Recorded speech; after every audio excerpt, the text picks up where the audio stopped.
అందరికీ నమస్కారం. ఇది ఆదిమూలం వారి పాలెం కోనసీమ, పక్కా కోనసీమ అన్నమాట. ఈ ఊరు మా మావయ్య గారి ఊరు, ఆదిమూలం ఆదినారాయణ గారు. ఈ ఊరికి ఒక గృహప్రవేశం ఫంక్షన్కి వచ్చాం మేము. ఇక్కడ ఎర్రంశెట్టి కృష్ణారావు గారు, ఈయన సుమారుగా 50 సంవత్సరాల నుంచి అరిటాకులోనే భోజనం చేస్తున్నారు. ఈయన ఎక్కడికి వెళ్ళినా సరే, ఎక్కడ ఫంక్షన్ ఉన్నా సరే, వీళ్ళ ఇంట్లో ఒక అరటి చెట్టు ఉంది, అరిటాకు కోసుకుని ఈ విధంగా చుట్టుకుని భోజనానికి వెళ్ళి అక్కడి అరిటాకులో మాత్రమే భోజనం చేస్తారు. అంటే చూడండి, ఈయన ప్రకృతిని ఎంత ప్రేమిస్తున్నాడంటే నిజంగా గొప్ప ఆశ్చర్యం వేస్తుంది. ఒకవేళ ఈయన భోజనం చేయవలసి వస్తే అరిటాకు లేకపోతే మంచినీళ్ళు తాగేసి ఊరుకుంటారండి.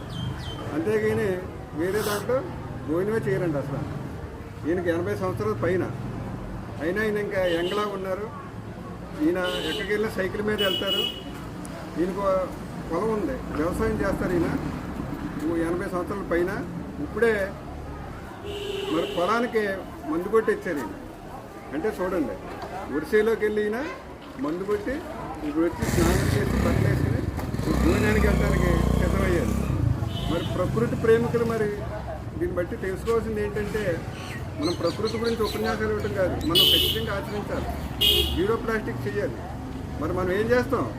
పొద్దున్న లేవగానే ఒక ప్లాస్టిక్ ప్లేట్లో టిఫిన్ తింటాం, ఒక ప్లాస్టిక్ ప్లేట్లో భోజనం చేస్తాం, ఒక ప్లాస్టిక్ గ్లాసులో మంచినీళ్ళు తాగుతాం, ఒక ప్లాస్టిక్ దాంట్లో టీ తాగుతాం. మనం లేచిన కాంచి పడుకునేదాకా ఆ ప్లాస్టిక్ మైన్ చేసేసి, మరి ఇటువంటి వారిని మనం ఆదర్శంగా తీసుకోవాలి. మరి ఇక్కడి నుంచి మేము కూడా మరి కృష్ణమూర్తి గారిని ఆదర్శంగా తీసుకుని ఎవరన్నా భోజనానికి వెళ్తే అక్కడ అరిటాకు లేకపోతే మేము కంచం తీసుకెళ్తాం. ఇంటి దగ్గర నుంచి ఒక కంచం, ఒక గ్లాసు తీసుకెళ్ళి ఆ విధంగా భోజనం చేయాలని ఒక నిర్ణయం తీసుకున్నాం. మనమందరం కూడా ఒక ఆదర్శంగా ప్రకృతికి ఎటువంటి హాని జరగకుండా మరి అరిటాకులో భోజనం చేయడం కానీ, లేకపోతే స్టీల్ ప్లేట్లో భోజనం చేయడం కానీ చేయాలి. మనం దేవాలయాలకు వెళ్తాం, దేవాలయాల్లో పెట్టిన భోజనం ఎంతో ఆతృతంగా తింటాం. దేవాలయాలు ఎలా పెడతారు? ఒక అరిటాకు వేస్తారు, ఒక స్టీల్ గ్లాసులో మంచినీళ్ళు పోస్తారు. మరి దాన్ని మనం ఎందుకు పాటించలేకపోతున్నాం? పెళ్ళిళ్ళు చేసినా, శుభకార్యాలు చేసినా అంతా ప్లాస్టిక్ ప్లాస్టిక్ ప్లాస్టిక్. మరి దీన్ని జీరో ప్లాస్టిక్ చేయాలి. ప్రతి ఒక్కరూ కూడా మరి ఈయనకిలాగా ఎర్రంశెట్టి కృష్ణమూర్తి గారిలాగా ఆదర్శంగా దీవించాలి. మీరు కూడా ఈయనకిలాగా వీడియోలు పెట్టండి. ఇంకా మేము కూడా ఈ రోజు నుంచి అరిటాకులో భోజనం చేస్తాం అని చెప్పి ఒక ప్రతిజ్ఞ చేయండి. మరి ఈ రకంగా ప్రకృతిని కాపాడతారని చెప్పేసి మిమ్మల్ని కోరుకుంటున్నాను. చూడండి, ఆయన ఉండే ఇల్లు, ఆయన ఉండే కొబ్బరి చెట్లు, ఆయన ఉండే నేల, చూడండి ప్రకృతిలోనే బతుకుతున్నాడు ఆయన. నిజంగా అలా జీవించడం కూడా మరి ఈ ఊళ్ళో అందరూ కూడా 100 సంవత్సరాలు బతికిన వాళ్ళు ఉన్నారు ఎక్కువ. ఎందుచేతంటే వాళ్ళందరూ వాళ్ళు తినే ఆహారం కానీ, వాళ్ళు పీల్చే గాలి కానీ, వాళ్ళు వాడే వస్తువులు కానీ అన్నీ కూడా చాలా మంచి ఆరోగ్యకరమైనవి ఉన్నాయి.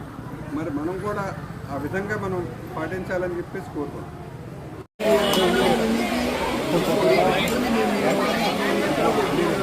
ఆకులోనే తింటున్నారు ఈయన కూడా భోజనం. అరిటాకులోనే తింటేనే చాలా మంచిది, ఆరోగ్యంగా ఉంటుంది.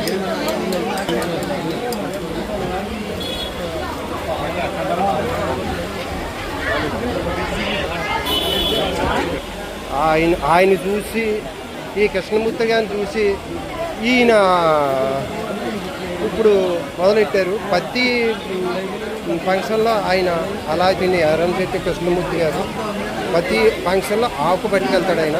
అలాగే ఇప్పుడు పైవన్ సురేందర్ గారు, ఆయన కూడా ఇప్పుడు ఆకులో తింటున్నారు. ఆయన ఆకులో తింటారు. అలాగే ప్రతి వాళ్ళు ఆకులో తినటం మొదలెడితే షుగర్, బీపీ ఏది రాదు అందరికీ.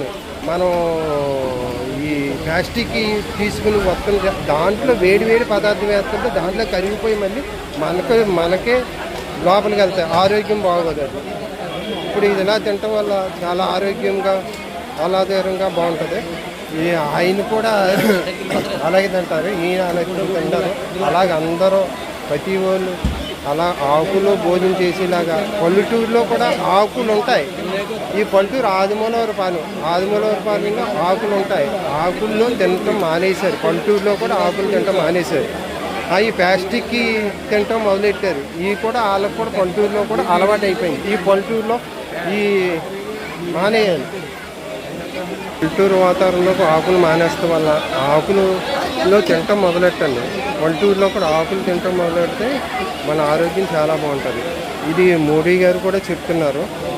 మన ప్లాస్టిక్ వృధా అవన్నీ మానేసి ఆకులు తినటం మొదలెట్టామనుకో మనకు చెత్త జాండాలు అవన్నీ రావు. అందరూ గమనించండి, ఆకులు తినటం మొదలెట్టండి. జై శ్రీరామ్, జై శ్రీరామ్.